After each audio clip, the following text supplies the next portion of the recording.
Glenn's been sat there patiently waiting and banging his head to all the music videos we've been playing. I've been watching him. How's it going, dude? I mean, you played some stuff that I know. You've played some stuff that brought me back. I mean, Silver Tongue. We toured with those guys in 2011. They've Speed. been I've known around. forever. Those guys are. I mean, Kevin's point. That's the best song I've heard from them. Yeah. And I literally was on Spotify. like, wait a second. How do I add this to my workout playlist? So that's what it's all about.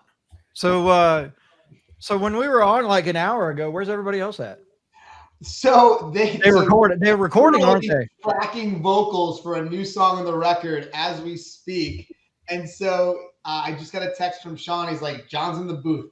So we're in the middle of making the record. So we've been we thought we made the mistake of the timing of being up here in the Northeast. And so they're on paid studio time at the moment. No, all good. Understand. That's But important. to Lisa's point, let's talk about studio time while you're here. And Lisa, if you want to carry it on, but let's talk about putting that good team around you. Yeah. Yeah, let's talk about the importance of taking your songs to a producer, songwriter, whoever you're working with, part of your team, and having them, you bring them the raw material, and how important is that for you to have their assistance in elevating that material to make it something that turns in from something good into something really, really great? Yeah, I mean, it's, we've been on every kind of side of that. So, we've been blessed to work with some incredible producers. We've worked with, Johnny K, David Bendith, Paul Trust. I mean, we've worked with some top-notch people, and we are now, in a position where our producer is actually Sean Lichtenstein. And it's, but that's taken 15 years of honing his craft.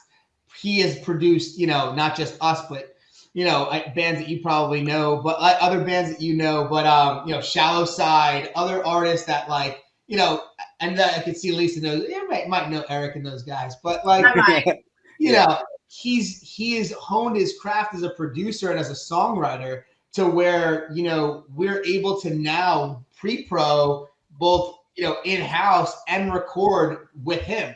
And so, being able to see every side of that, to your point before, it's incredibly important, because what you do in pre-pro writing a song versus how somebody from the outside of the band hears it can be night and day. I literally took a song we did back in 2015 or 14 called Back to Life, sounded one way, went to David Bendith, sat in the studio for 2 days. The song came out. And we were like, did we write that?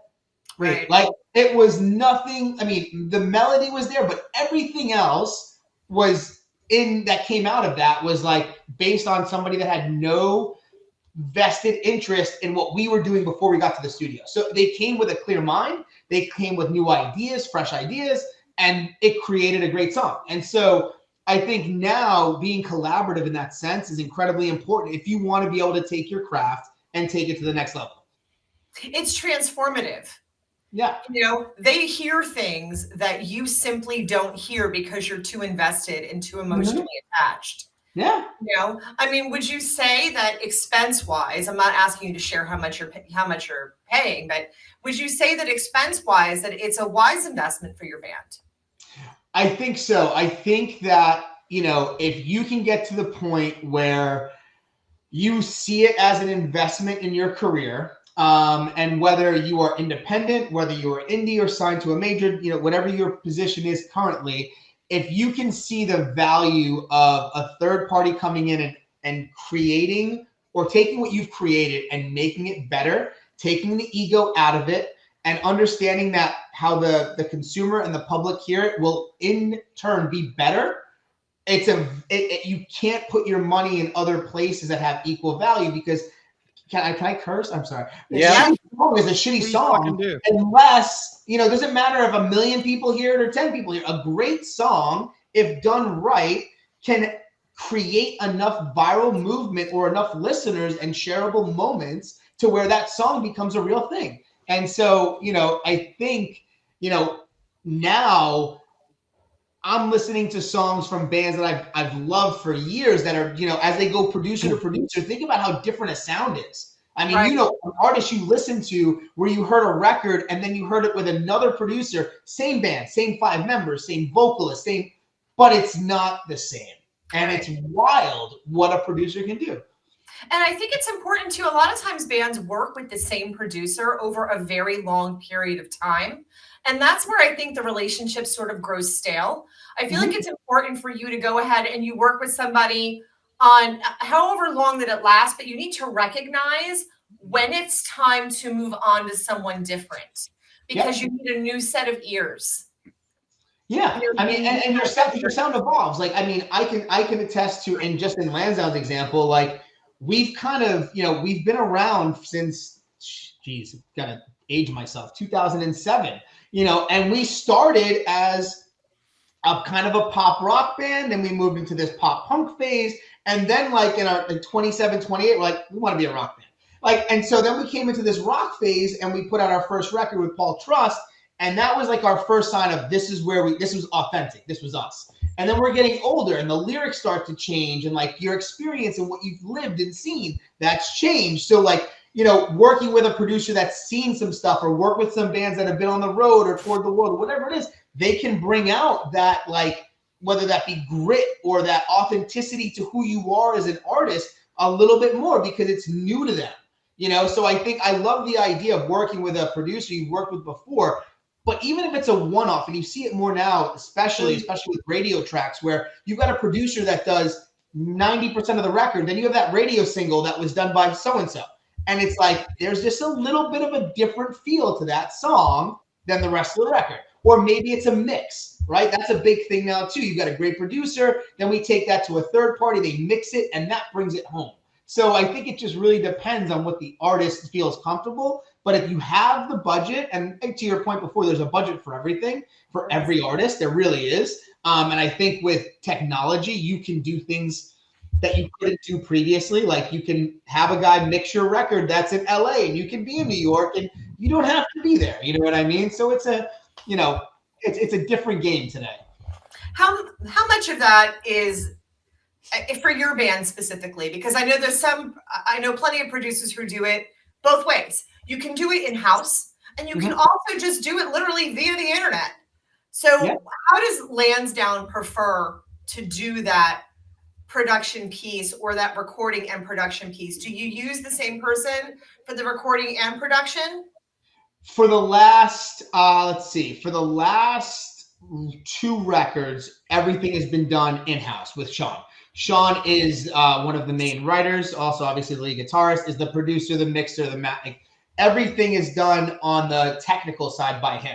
In terms of the band, we still prefer that ability to get together. Like we were just in Punta Cana for 2 weeks writing the record. I think, like that to us, that ability to be in a room still there's nothing like that, right? Because it's like you can write remotely and we can sit in a kind of a Zoom like this and you could have a guy playing a piece on a guitar or John can sing a melody or we can tap something out. But when you're in a room and you're just live and the idea of fuck it, we'll do it live, it's a different feel, right? It's like just the beauty in what comes out in those moments that I don't think you get in this situation. Yeah. I think what you're saying there, like being in the room, and I've heard this from a few bands, is when you're in the room together, you're with your mates, you're doing what you love, you're having a good time, you feed off that atmosphere, and you inspire one another. Yeah. And you can feel that, someone may just start doing a riff and then someone's, let's drop a beat on that. And, and you feel the emotion and the atmosphere at the time to pull out a track. Just the idea of the old school in the garage jam session, right? Yeah. Like that, I feel is such a foreign not the Metallica St. Anger sessions. Yeah. No, not those. No. It's you can refine in this environment, but there's nothing like that raw first pass of wait, play that riff again. Wait, what did you just say when you were humming a lyric and you didn't even know what you were writing yet? Like there's those moments that you can't replicate, in studio the same way you can in a jam session with guys you've been playing with for, in our case, 17 years, for at least the three of us. I couldn't agree with that statement more. Like really, because we talk to a lot of bands, and I think it's great, the technology and everything that people are able to do, and there's music coming out of that. That's great. But to hear you say that as well, that's the side of the coin that I'm on. I've just recently started jamming with some buddies of mine again that we've been playing music for, I hate 15 years, man. It's even weird to say it out loud. And you're right. It was like just the other day, we're all warming up, and it's like, what are we going to play? I don't know. And then somebody starts noodling on something, and then that becomes like a kind of a thing, and then that stops, and then another thing kind of pops up, and then after an hour, you got this kind of A and a B riff, and it's like, where the hell did this come from? And it's like, it's just organic as hell, man. Yeah, I mean, the beautiful moment when you're like, wait, do that again, almost to the point when if you play, I don't play guitar like the guys do, I play minimally, but when you're like, wait, I don't know what I just played. What do you mean you don't know what you just played? Whatever you just played, do it again. I mean, I think it was, you know what I mean? And you're like, no, it wasn't that. You were up here. It was A, C, and you're trying to like relive those moments. And then when it happens and it clicks again, you're like, and then, the phone comes out and it's like iPhone record. It's like, play it again. So I don't forget it, That's right. That's right. As the vocalist, you're like trying to hum. No, you did like a no, it wasn't like that. No. Play it a different way. Like, not like that. Yeah, that's what you did. And the guitar was like, I guess, I don't know. There's something very special about being sequestered, and having those moments just to yourself. And when someone can't sleep at 2 a.m. and they're down in the kitchen making a snack or doing whatever, and then somebody else does something, or you hear someone doing something, you're like, wait a minute, wait. I want to go back to bed, man. No. Come here. No. And then it's a 3-hour session, and you're like, damn it. Right. And then your buddies are watching. Everybody get up. Right. Well, go ahead. Okay. I was going to say, do we want to get into a video for people who might not be familiar with Lansdowne and show them what they're about? So yes, we can. So we have a visualizer because the actual video doesn't come out till the 26th. Is that what you said? Yeah, the song doesn't actually drop until October 24th. But when this came up, we were originally dropping the song, I think, in a week, and then label stuff, blah blah blah blah. So I'm like, Kevin was like, do you have any the video? And I'm like, give me like a day. And so we cranked out a little visualizer, like a lyric video, and like the music video, the song, like whoever's listening, like this song comes out in 2.5 weeks. But like we wanted to bring something new off the record that we were like, this is something we wrote when we were in, actually, a side note, we wrote this portion of this song, 10 years ago, out on the road with Pop Evil and Puddle of Mud, and like in the middle of nowhere. It was a song that was worked on and like reconfigured probably, 12 times over the last. It was just, and then second nature, we came to Punta Cana about in August, and then all of a sudden we were like, remember that song, Burn It Down? And like, because John had a vocal melody, but like the instrumentation was a little dated, I guess would be the best way to put it. So we were like, but I love the melody. So we were like, what about, and Sean started playing a riff. And then again, those moments were in a little, in a villa in Punta Cana, I'm tapping on a table. Josh has got a guitar. And all of a sudden this song and this verse and chorus came, and we're like, it's got to go on the record. Then it went on the record, and it's the first song we're releasing, or not, one of the first songs we're releasing, where we're like, okay, this is back to a little bit of what people knew of Lansdowne with Blue Collar Revolver, where we wanted to come back to that authentic sound of like, I don't care what anyone thinks. I don't care what labels or radio. This record is like what we want to write. Awesome. Well, normally we would have Jared say, tell us everything or tell us nothing, but you already did. So we're just going to roll in. We're going to roll into the visualizer right now. Here is Lansdowne. It is Burn It Down. And you are watching the sound. Sure did. I left everybody on mute. Everybody, hold on. I was like, damn, I don't think I muted everybody. Everybody's been quiet. I didn't realize I muted everybody. Let's talk about that. I thought it was beautiful lyrics. I don't know who I was talking to on the socials when we were going back and forth, but they were like, was it you? Was it? Let me know what you think of the song. Let me know what you think of those fucking guitar tones, man. You just don't hear those sort of guitar tones. Thank It's, you. Yeah, it's different. And then he took him. You know, I think I actually funny. I sent Kevin like a bunch of like the writing versions because it's like, you know, when you start to build your circle, you trust ears that listen to this type of music often.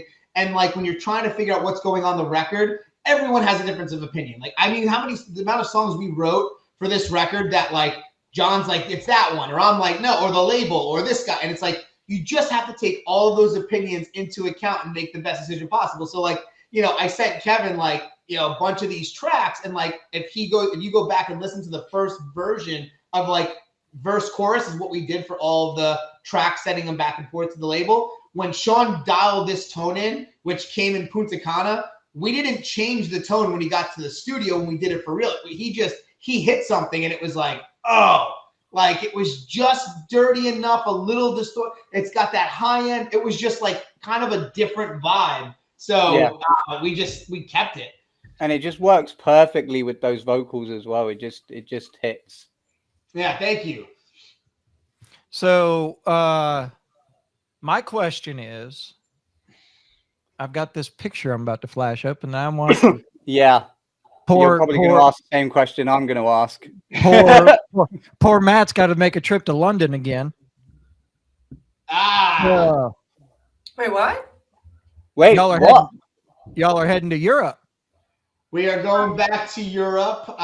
This is kind of our thing. We've, we're with a European label. This will be our second European headline tour, our 5th trip over. It's funny because Matt mentioned something about Raptors who out of Bristol, and they are with the same agent as us, and they were brought up in a conversation, if they're listening, for support on the tour. So fucking do it. I am telling you now. Give me a reason. Give me a reason to fly. I'm gonna give you a reason, Lisa. I'll be there though. Underworld, great little venue. Oh, it's a great venue. Yeah, I'll be there, man. Awesome. We'll catch up. Our guest, if you can make it, let us know. You'll our guest, absolutely. I'll be there. Did you say it's your 5th time to Europe? So let's see. We signed our first deal, in 22. We did. We supported Ice Nine Kills in summer of 23. Then we went back in fall, late winter of 23 with Thunder Mother. Then we did summer with Red of 24. We did our first headline tour in fall of 24. 25, we've been making the record, and so this will be our 5th time over for our second headline tour in April, and then we're back in the summer. Yeah. Oh, man. Yeah, I'll be there. I'll be there. I might be. I'm about a 3-hour drive away, but I'll just drive up. We'll be fine. Yeah. I'm used to doing that. And yeah, if fuck me, Lansdowne and Raptors, that'll be. I'm gonna get on to Simon and be like, do it. I know. I'm gonna be messaging Simon as well. Yeah. So that's AFM Records, right? Was AFM. Okay. We finished that deal with the Medicine record, and now we're with Odyssey. Okay. So this next record's coming out through them, which we're stoked for. I mean, our Ulysses and Bjorn over there, the labels out of Germany. It's funny, man. We've done the US thing since, have toured heavily for 2007 to 2015. Took a little bit of time, and we kind of got this resurgence in 22 when a label was like, hey, we want to sign you guys. We're like, where are you from? Hamburg, Germany. Sean and I were like, is this a real thing? It was like an email, and we were like, well, let's just see if they're going to give us a cool deal. So we put all these specs together and sent it over, and they were like, cool, can you guys fly over here to sign it? And we're like, wait, what? Over, signed that deal, did the record, did a bunch of tours, and then Odyssey came along. Thanks to our radio rep Claudia, who does our radio in GSA, and it's been awesome. So we put the last Make It a Lie and 4 Wheel Freedom out through them so far, and this record will go out through them. Nice, very nice. So how does that happen? I mean, Oh, fucking man, a lot of luck. I mean, we've been doing this for so long. I think it's right place, right time. A lot of, just kind of we've kept going for as long as we have. We've changed sounds. We've done a couple of things, but the reality is we just, we've networked with the right people, and it's led to the right relationships and the right people who believed in us. It's unique for us because, in the very beginning, we never signed a traditional deal. Like we raised private equity, like money through private equity. We did it all ourselves, maintained our rights, maintained our autonomy, and built something just based on our experience and expertise. So we could, in one point in time, have control over our future and not be locked into these, as you guys, I'm sure, talked about with other bands, these just shitty deals. And, so when we got that AFM offer, they gave us everything. And the head of A&R, Nils, was awesome. And it was a great deal and it was a great time. And then there were some changes at the label. We got an option to exit. We exited. And then Odyssey came along at the right time. They saw us at a show in Vienna on the last tour. And they were kind of this hybrid management label. And they were like, hey, we want to sign you to a 1 record deal, 15 songs, blah, blah, blah, blah. And we're like, cool, let's see how that goes. So it's kind of this interesting joint venture where we can work with them and kind of put this record out and, kind of see what happens next. And then I love everything you said. I'm sorry to interrupt you, but I let that go without commenting on that. That was great. The importance of networking in this industry is 101, 100%. Yeah, it's, and I think bands, when you tour as much as we did back then, and we've had different management companies over the years, and I've been with some big management companies, some small managers, but the reality is, and you guys see this all too often, where it's like it's really the band members who make friends with other bands, and at the end of the day, if a band's going out on tour, screw the label and the booking agent, and if a band wants to take a band out, the band's going to make that decision, right? Like if it's our headline tour and someone said, hey, take this band out or bring your friends out, we're probably bringing our friends, whether people like it or not. Like that's our call in that position. So you start to meet bands, and like there's a band out of the UK, Defects, which like we met at Grass Pop. Yes. Sick as fuck live. David Defects did the Make It Alive music video with them. I'm out. Dude. Yes. We lost Defects Kevin. Fucking rocks. Oh my God, I love Defects. He left the chat. Dude, listen. Lisa, look, when Lisa does something like that, she doesn't do it very often. Show's over. Done. I have seen Defects in like the tiniest little most awkward bar in Manchester. Oh, I probably think I probably know where you saw that. Satan's Hollow. Yeah. It's at the round stage. It's like maybe 100 people in there if you're lucky. Yeah. I love it. Oh my gosh, what a great band. That's crazy. It was also one of those. So we played Grass Pop. We opened the main stage last summer, and we met these guys in the Artist Lounge, and they were like, listen, we're in Europe. We're kind of loud Americans. It's a thing. And then all of a sudden comes a bunch of loud Englishmen. And I meet David, who's the bass player, for the first time at the bar of the Artist Lounge. And we're like a couple of drinks in. They're 3 hours into drinking, like based on the timing of the sets.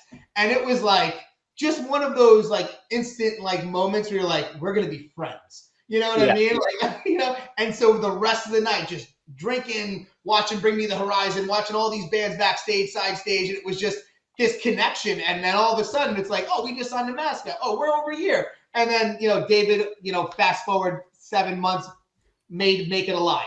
You know what I mean? He did all the post-production with Ben on that video. So it's, I talk to those guys, Ben and David specifically, all the time. And it's like just watching a band grow like that, the Trivium tour, things they've done. It's cool. Like, it's like you're rooting for your friends. And so it's just that band in particular. It's like, I'm a big fan. Well, the last question I have is, speaking of networking, what's it going to take to possibly get Lansdowne into Biloxi, Mississippi? We've played Biloxi, Mississippi about 4 times, but back in 2011 to 2015, we haven't been back since then. But what would it take?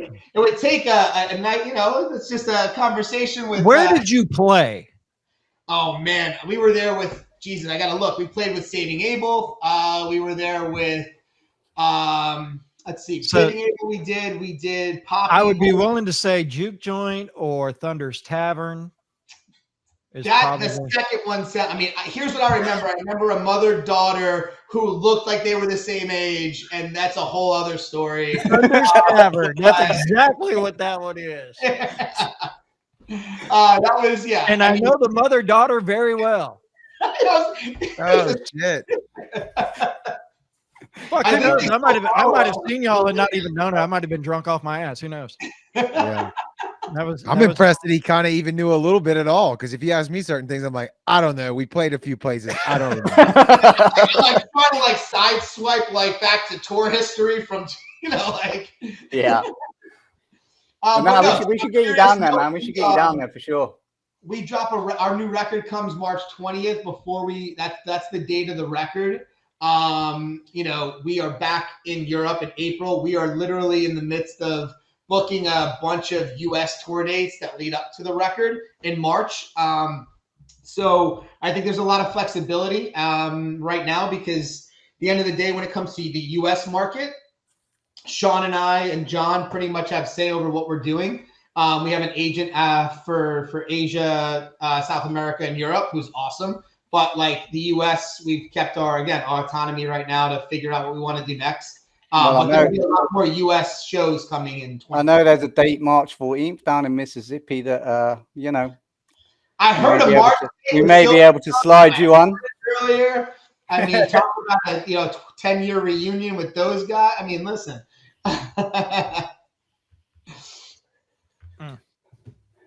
Anyway. Kevin, let's have that talk. Let's talk. We'll do it. We'll do it. We'll figure it out. Yeah. No, I'll definitely be at that Underworld show in London, 100%. Unless something drastic happens, I will fucking be there. Awesome, dude. All right. Well, if somebody's looking for Lansdowne, where can they find him? I know Lisa already put it in the chat, but where can they find you guys easiest? The website, lansdownemusic.com. Every tour date, every merch item, every social media platform is all right there. And where are you most active on social media? Would that be Instagram? Instagram. I'd like to say TikTok, but we're a little, we haven't yet dialed that in. So Instagram and Facebook, but Instagram specifically is where we were hands down most active. So it's the easiest place. And we've got a social manager, but we handle, as Matt mentioned before, most of our DMs. So if you want to slide into our DMs, it's probably one of the three of us responding. That's okay, because when you're sliding into our DMs too, you never know who you're going to get. You're either probably talking to me, most likely me, but then again, sometimes Matt. So sometimes Kevin. And it's never me unless they text me and say, hey, you need to go answer this. Yeah.